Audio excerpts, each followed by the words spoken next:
Okay, so this video is going to show some of the functions in PySolveSat to look at calibration datasets.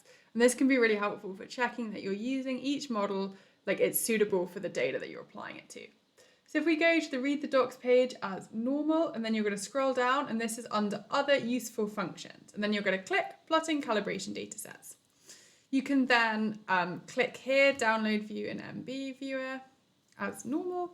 You're going to click this download button, and then this is going to appear in your downloads folder. So you can move this across to whatever folder you want to work in. So I am using Jupyter Lab, and I am working in this examples Other Useful Functions folder. So you're going to have to make sure that you have PySolveSat installed, and you can watch one of the intro videos if you haven't already done that. If you want to communicate with me, it's useful to give the versions so that I know what you're using. And then very simply, to get the calibration data set for the different models, and not all of the models have it, you'll have to check the table in the manuscript. The ones with ticks, I managed to find the calibration data sets. The ones without, I haven't managed to hunt them down. So for example, for Smythe 2017, we just say SS return calibration dataset model equals S 2017 SCSS. And if you wanted to know which ones we do have, you can use the help function. So we can just do that there now. So you can see these are the SCSS models I've managed to get, the SCAS models, and then there's also the calibration datasets for the sulfate carrying capacity from O'Neill and Booling and Wood. So for example, if we look at the Lewin-Zhang 2022 model, we can see this is what we have. We have pressure, temperature, the liquid compositions, and then these columns are empty. These were not found in the data, but some of the other data sets will have this. So there's the same columns for every single data set to make it easier to do plotting. So what we're going to use is we're going to use the task plot diagram. So you're going to have to import this. If you haven't already imported this, you're going to have to pip install it. So you can Google how that package works. And then basically what we are doing is this adds the task fields on.